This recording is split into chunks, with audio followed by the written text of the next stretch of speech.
Welcome, my name's Doctor Warrick Bishop. I'm a cardiologist, I'm an author and a keynote speaker. I'm CEO of the Healthy Heart Network. I'm all about trying to help people live as well as possible for as long as possible.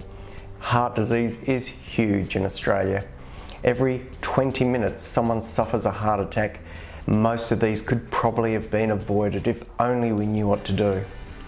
This podcast is all about helping you understand blood pressure, weight, cholesterol for better health.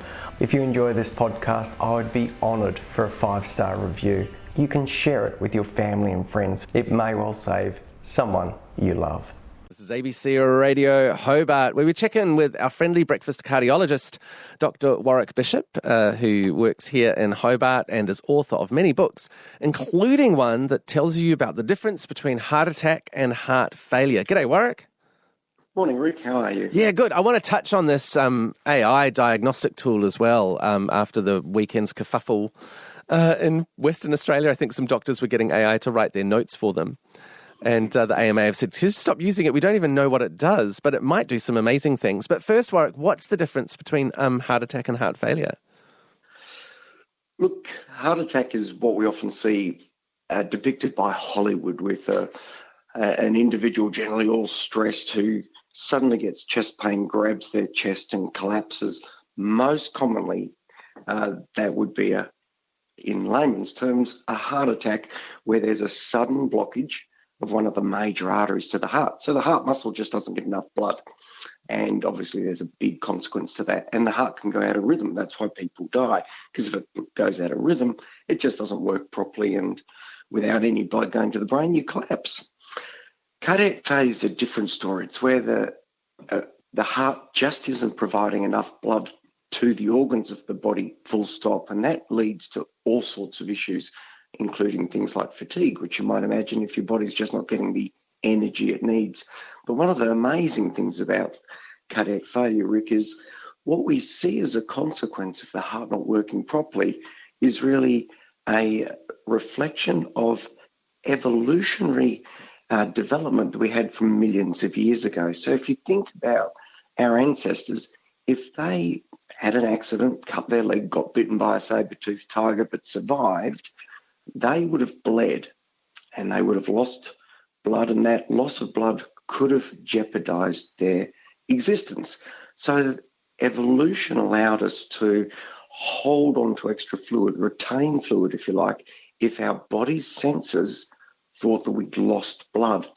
Well, if the heart's not pumping properly, it sends a message to the body's sensors saying, oh, there's not enough blood in the system because the pump's not working properly. The body's receptors don't realise it's the pump. They think we've been bitten by a saber-toothed tiger.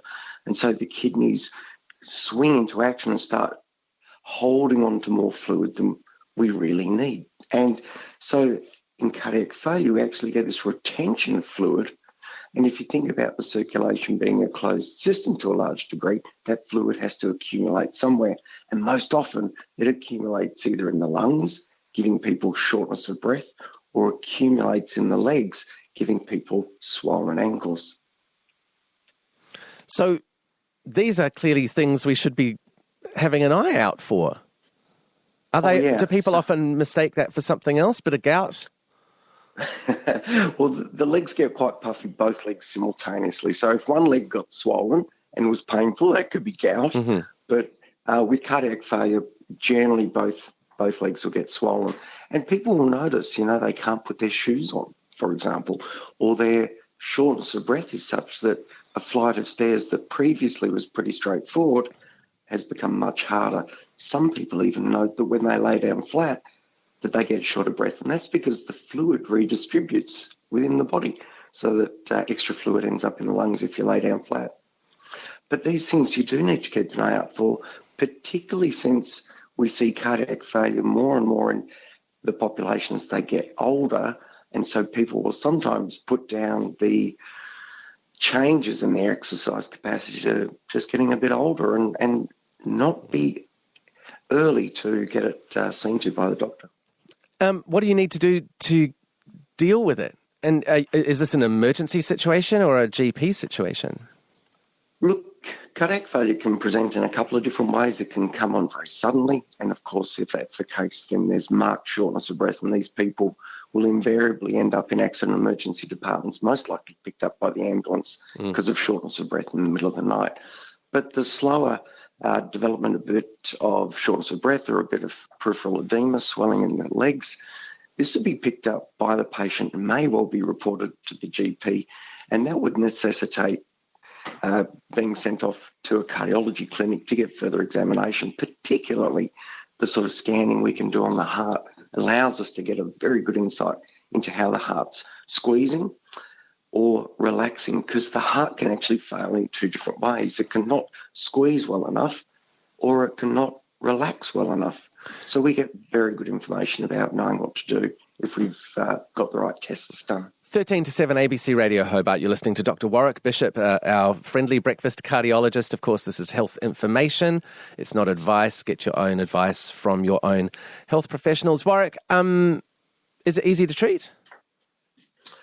Look, we've got a range of very effective medications these days, and it's important that we get these medications in as soon as possible to the best doses that the patient can tolerate. I wouldn't say it's easy to treat, but there is certainly a path through, and the sooner we can identify it, the sooner we can get people on the right medication at the right doses, the better they will do. Now, this Perth company over the weekend was saying that they're developing this AI that can read scans and find plaques that are almost invisible to the eye and get a much better diagnosis, because they said like 50% of heart attacks are diagnosed after the person's dead. Yeah, it's not quite that high, but there's a large number of people who have heart attacks who have no symptom up until the time that it occurs, and that's because the plaque within the artery ruptures, and when the plaque ruptures, a clot forms on top of that plaque, and that clot then blocks the artery. Now, the bit that catches people out is up until the time that the plaque ruptures, in about 40% of people, it's not limiting the blood flow. So there is no symptom whatsoever, because enough blood is getting through to the heart to allow that person to do what they want to do on a daily basis without any clue. So it is a big deal. It's not quite as bad as you say, but it's still a very significant consideration. The interesting thing about that particular article is that the AI technology that they're talking about is currently being used in the US through a company called Clearly, CL, I think it's EERLY, Clearly. And they are a commercialised company using AI to interpret cardiac scans and really do the very work that I do every week when I sit down and report my own heart scans for my patients. So is this potentially like time-saving, industry-changing, or is it the kind of disruption that means that money will get diverted out of public health funding and into private companies? I think I tend to respect the concerns of the AMA and their response over the weekend. I think it's really important that we understand that this could be an incredible tool that could make a huge difference time-wise. If you think about the amount of time someone like me takes to read a scan, or a radiologist, for example, looking over chest CTs of someone who's got a lesion in their lung, and they're looking over hundreds of scans over many, many years for an individual patient. These tools could look at those scans far quicker without physical human input required, with a high degree of accuracy. These machines don't get tired. They don't need a coffee break or a lunch break. So there's a potential for an enormous amount of work to be done. So no question at all, Rick, that there's opportunity with AI that's going to be incredible. But I think it's really important, which is what the AMA has flagged, to say, okay, we can see there's going to be potential chances to have revolutionary change in what we're doing, but we've got to make sure that we take the steps to ensure that patient personal identities are protected, that the structure of what we do is cared for, the integrity of medicine is not lost, and these are all important concepts. And it's so interesting because they weren't concerned about like AI reading scans. They were concerned about doctors using ChatGPT to draft notes. And you can imagine that would be hugely time-saving for GPs, for example. It could just listen to the consultation and then give you a draft of the notes ready to be edited. But of course, they don't own the software. Where does that information go? There are just so many questions. Yeah, so those sort of systems will probably need to be bespoke to the organisation and housed on their own separate server. There'll be ways around it, but I think it's super important that we figure out the right steps to do it so that privacy issues are maintained and the application of this technology is used to everyone's good without a blowback on it. Dr. Warrick Bishop, thank you so much. Private cardiologist, practising in Hobart. He's got a whole bunch of amazing books. He does a podcast. Look him up. It's health information, not advice. Get your own advice from your own medical health professionals.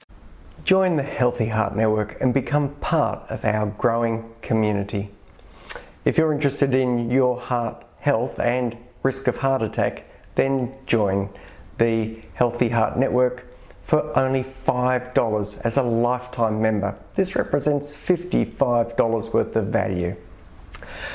We offer and help people understand their present state of heart health, what their current level of risk is, and the positive steps they can take to improve their risk of heart attack in the future. Go to www.healthyheartnetwork.com.au and click the Join the Family button.